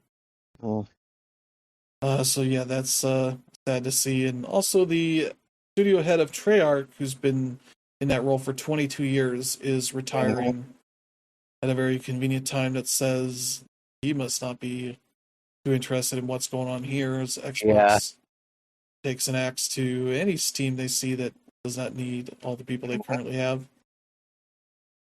So yeah, they announced that on Twitter the other day, and he certainly has a heck of a legacy working on Call of Duty 2, Big Red one, Call of Duty 3, World at War, all the Black Ops games and everything else Treyarch has worked on, and sort of one of the key reasons that Treyarch has been pretty steady as a developer for the last 20 some years for that. So that's cool for them. But yeah, they're not making the Call of Duty game that's out this year, so they may end up seeing layoffs as well as part of this stuff that's going on. So those are the departures, and now we're going to get to the studios that seem to be the most at risk of being shut down. And you can probably guess the three studios that might be that. Ninja Theory, Double Fine, and Compulsion Games are apparently on the chopping block and may have a chance at some survival, as it seems like they are negotiating with Xbox to find, either the money to buy themselves outright or financial partner that would help them pay for that in exchange for some stake in that company or those companies. But yeah, these are three studios that make smaller games at Xbox. Ninja Theory being an odd one, as we will note in a minute, because they announced a game at the Xbox Showcase. But they are a studio that is pretty well acclaimed. They worked on I forget what that ninja game is for the original Xbox, but that was they're tied to Microsoft originally, but then they went and worked on Heavenly Sword with Sony. That was a pretty cool game. They worked on Devil May Cry with Capcom. That was a pretty cool game, though derided for taking some chances to change some visual looks of characters and all that. As well as before they got acquired by Microsoft, they made a cool game called Hellblade.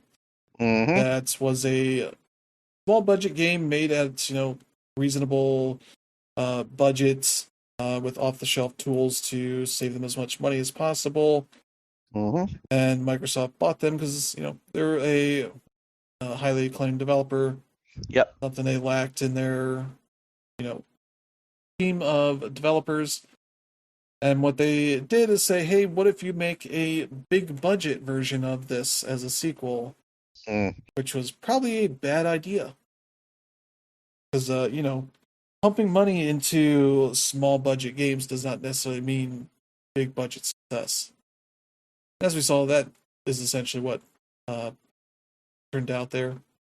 It took a long time to make that because it was a studio that had to ramp up to be able to make that kind of thing, and the initial trailers we got were not that game in a state of being close to being done.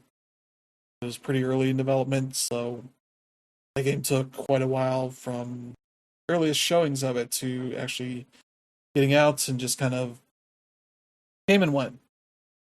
Yeah. Like the only other game they put out under Xbox was what was it? Was that multiplayer game? It was like, oh, this is something else we were working on, and did not do very well at all. They essentially stopped making new content for it pretty quickly. Yeah. I think you can still play it, but it's basically like a melee multiplayer game instead of like a shooter like Overwatch. It's like, what if everybody had swords and other weapons to hit people with? That's not a bad idea, but it's not something that really did much for anybody. Seemed very much like, oh, this is the thing we were also working on and never had any avenue to really making it a big deal thing. And it kind of did as well as that seemed like. But yeah, they are potentially on the outs here. Double Fine, it makes sense that they would want to cut them because they make small games for small audiences, and Microsoft doesn't want that at the moment. They want big tentpole games, and Double Fine has not made anything close to that since maybe Brutal Legend. Yeah. Like that was their last one, and even that was a very weird game. It's like, hey, what if we made this thing that looks like a Metal Zelda game? Yeah. but then becomes an RTS a few hours in, Yeah. and then you're supposed to be like, that's cool. But it was a game that was divisive for that reason because it showed off a really cool thing, and then changed what that was partway in. And they've been at their best when they like literally broke up their studio into 4 small teams and made a bunch of small games over the course of a few years and did pretty well with that. But they got pulled into working on Kinect games for Microsoft, some which did well and some that were just fine. But they eventually got bought up by Microsoft while they were finishing up Psychonauts 2. That certainly helped them finish that up as it should be. But from there, they just made small games like Keeper and Kiln that do fine, but they're not good for Microsoft, especially being a studio based in San Francisco. Very expensive place to be. And it turns out that's a very expensive studio to run. That doesn't make that much money for a big company like that. Yeah. And so, yeah, hopefully they can buy themselves out and get back to making more reasonable games for them without huge expectations. But if you want to see what the Xbox acquisition experience is like, go look up the documentary for Psychonauts because they happened to be filming that as they got bought up by Microsoft, and they filmed the little powwow meeting that Matt Booty shows up to talk about what they want out of them. And people ask, like, reasonably, like, hey, I work on games in my spare time with, friends or whatever. What's going to happen with that? And he's like, well, that becomes our property. Which everybody there was immediately on edge of like, what the fuck are you talking about? And they're like, oh, we'll have to talk about this thing. I assume came to some sort of agreement. But you could see some of the people in that video, like Greg Rice, being like, maybe I'm not going to stay here for too long. Yep. And Greg Rice went over to PlayStation to work on their indie team, finding a bunch of deals for studios to work on PlayStation stuff. Yep. And it's like, yep, I see why a bunch of people left after that, because the vibe's not great. Microsoft owned a studio like that. Yep. Certainly helped them survive longer than maybe they would have otherwise, but also you lose the soul of the studio in that process. Yeah. And it's like, kind of. Luckily, they could keep doing like Day of the Devs and that kind of stuff. That kind of helps keep their culture alive, but boy, if they can get out of Xbox, that would be great to see. Yeah, and we need them. We need them around. Yeah, like it just the industry is better off with them around. Unfortunately, they would be coming out into a market that is incredibly hostile to independent developers. Yeah, that's the unfortunate thing. And yeah, the last studio here, Compulsion Games, who were making We Happy Few when they got acquired.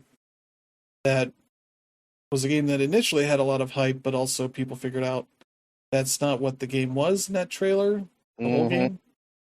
Because you like do a whole like Bioshock-esque kind of intro and then go to like a survival crafting game. And that had to go through a lot of work to kind of get it to a better place. So the only game they made under Xbox fully was South of Midnight, a game that did really well critically. Won some awards and all that, a very good game. But that did not sell well. For obvious reasons, it being on Game Pass allows a bunch of people to play it, but convinces a lot of people not to buy it. And yeah, as Xbox, there's not many Xbox consoles out there at this point for this generation. I think the number is like in the 30 million range, 30 to 40 million. Arguably less than what Xbox One was at this point. And yeah, having exclusive games for that audience is not going to go well, especially when they're not, big budget tentpole things that people would buy an Xbox for.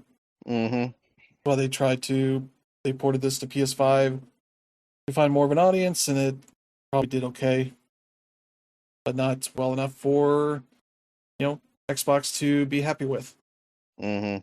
Especially as they were trying to do all this stuff, and those 3 studios end up being the ones that are the focus here, though they are not There are not the only ones. It seems like Mm. there's word going around that Arcane may end up getting the X as well.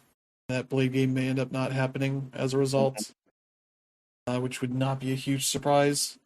Mm. That didn't work out because Arcane makes games that also do fine, but are not, Mm. definitely not the big things that Xbox wants. Mm. Even though you got a Marvel license here, but that's also probably an expensive license Mm. that doesn't justify a game that may not do well. Mm. So who knows? There's also word that maybe it gets a lot of Mm. cuts, which wouldn't be a surprise because they're finishing up that DLC for the Dark Ages. Mm. Maybe that's where Microsoft's like, we can cut a bunch of people here because they don't have anything major going on right now. Mm. Maybe build them back up when they got a new thing going. But yeah, just some bad news. And yeah, the last story here being that yeah, when they showed Senua at the Xbox showcase, they Mm. may have already been uh, planning to shut down the studio or let them find somebody else to buy them, Mm. and like kept it on there as a uh, showcase for them Mm.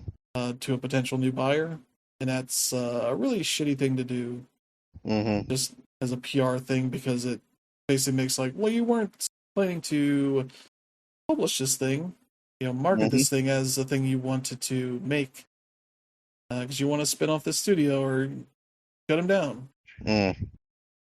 and that just has rubbed people the wrong way on that front. Because I don't think we've had a major game show up in a showcase like that Mm. that wasn't, planning to be fully supported and made. Mm. We've had certainly games that showed up in a showcase and then came out and failed and shut down the studio, but that still made it to the finish line. This is kind of first, especially at like one of these big platform holder showcases. Just makes you side eye everything else that got announced there.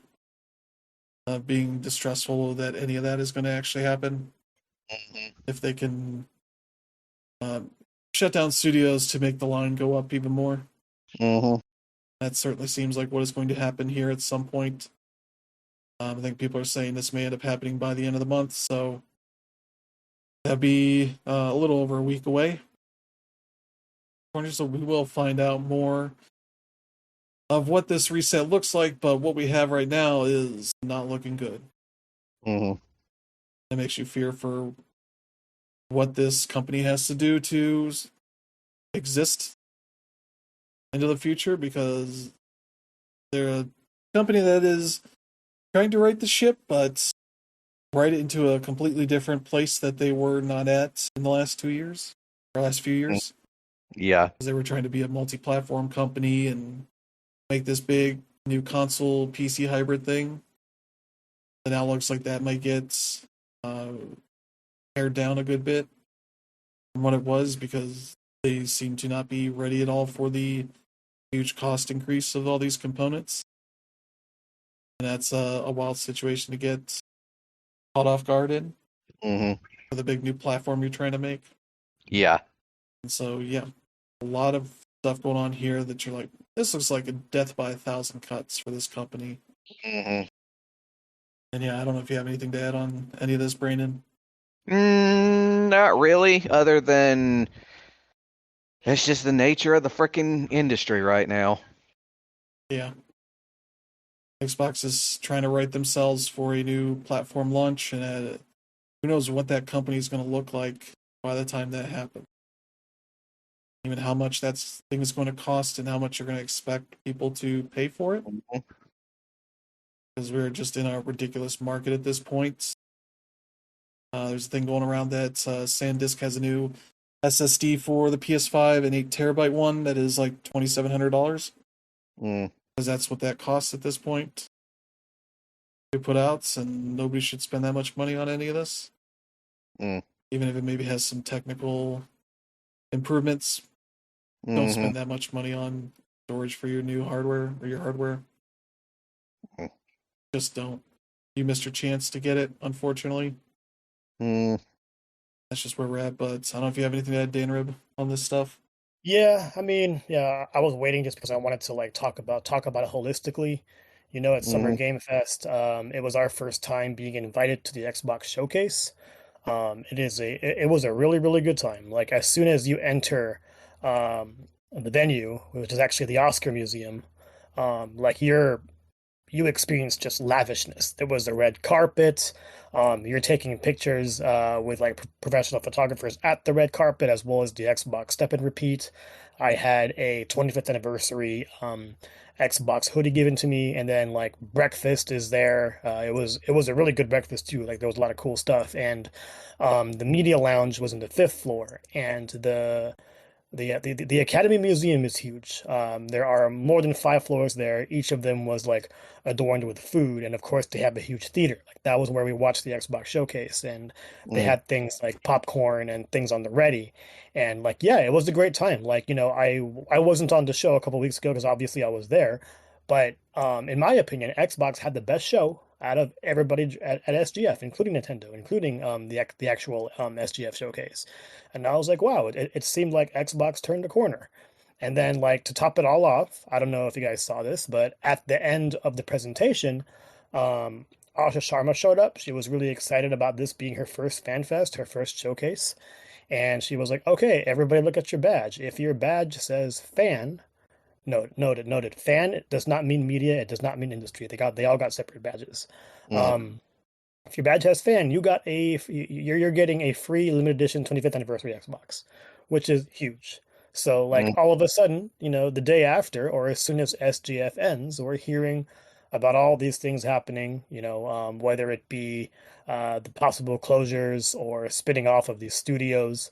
Obviously, like Ninja Theory, Double Fine, and Compulsion are all extremely important. Um, Mm-hmm. and like, yeah, like we understand the business reasoning, but you don't acquire a compulsion to make you hundreds of millions of dollars. Like, I'm sorry, but games like Contact, games like We Happy Few, and I love South of Midnight. That game was never going to make $100 million. Like, No. let's be real here. These games are there to add morale, to add actual skill to your studio because obviously, like, sure, a lot of people are talented at Microsoft, but at the end of the day, like, you're acquiring talent because you want to be able to flex that talent, and that talent is not always going to lead to sales. And, if you're going to think about things that way, you're in for a really rude awakening. And, Chris just mentioned the Double Fine documentary in regards to like things feeling awkward. And, Brandon mentioned it earlier. Each of these three studios makes the industry better. Compulsion is fantastic. Ninja Theory is great. Like, Senua was actually one of my favorite reveals throughout the entire weekend. But at the same time, I was kind of nervous because when you watch that Senua 3 trailer, it's more action oriented than the entire series is. Like, it's not known for the action. It's known for, you know, the internal struggles with everything. And I did not really sense that with this. But at the same time, like when you're talking about the pure power that the Xbox is capable of. I mean, like, uh, I'll just put this point blank. The Xbox Series X is a better console than the PS5. Unfortunately, it just doesn't have the support or the games to really, um, make useful make that thought useful. But yeah, Yeah. it's really unfortunate just seeing all that happen. I hope that these three studios end up getting spun off because losing any one of them would be huge, especially Double Fine. Like we're talking about a company that has also uh, been responsible for putting up Day of the Devs. Like, Mm-hmm. obviously Day of the Devs is a totally separate, nonprofit organization from there. But at the same time, like losing the people at Double Fine who help shoulder a lot of the financial burden here is just really unfortunate. And the fact of the matter is, it's going to be hard to sell that off because, as we mentioned earlier, also, like that studio is based in San Francisco. That is not a cheap place to do anything, whether it be develop games or post a business, just because of the way things are right now. And it's just really unfortunate. And like the funny thing is, like it really, really seemed like Xbox turned the corner. Asha didn't really seem all that keen to uh, bring AI to the platform. In fact, she got rid of one of the programs there. She did a lot of like fan rebuilding, and it seemed like as soon as that showcase ended, it seemed like, all right, maybe she is fit for this job, and then all of a sudden it all just comes crashing down. So, a lot of it's going to be worse before it gets better. Unfortunately, we've been saying that for years at this point, but a lot will be made up this holiday, or a lot will be shown this holiday season, especially with the release of Grand Theft Auto, especially with that price, because you guys were talking a lot about the price earlier. It also would not surprise me if that game were $100, because the fact of the matter is this game has been in development for more than a decade. In order to make all that money back, you have to be able to sell it at a premium. And yeah, while they've made a lot of money from Grand Theft Auto Online, when you miss 2 generations, the investors are going to expect something here. And unfortunately, I don't mean to be a naysayer, but I think we're going to be in for some bad news if GTA does not sell well right away. It will sell well, especially in the long term. But as for right away, like, who knows? Especially if it ends up being at a higher price point. So yeah, the industry is just in a really, really rough place, and it's really unfortunate because there are a lot of great games coming out. There are a lot of games are fantastic right now, but the industry is just sad because a lot of just people are scared. And Iwata talked about this, a long time ago when he took his own pay cut in order to pay his workers more. When you're afraid of losing your job, you're not going to put out your best work, and that's just what it is. It's unfortunate. Yep. And we're just gonna have to wait and see like how bad this is going to be, because it seems like Microsoft's had a few bad waves of layoffs. Stuff that is just unreal numbers that we've seen with 1,000 or 2,000 people. A couple studios getting shut down, but usually like one at a time. But now they're talking about 3, maybe more. It's just going to make the rest of this month a wild time to be paying attention to things around here. Mm-hmm. So we're going to have to see how that goes. See what other news and information comes out over the next week or so. But yeah, we're not going to see talk about the outcome of all this unless something happens before then. Maybe not for another 2 weeks. So we'll have to see where that all goes. But Xbox kind of came out of Summer Game Fest seeming like they were heading in the right direction, and then you realize, oh, that was just the good face they were putting on. Probably a situation that's looking real bad right now. Mm-hmm. We'll have to kind of see how that goes. But yeah, I think that's going to end up doing it for the show this week. Yeah, a lot to talk about, unfortunately.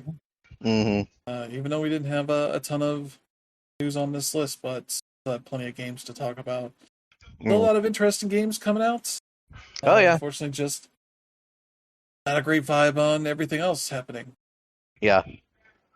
The big one this week is that Chapter 5 of Deltarune comes out. Yes. Yeah. There's also like, finally. Washer.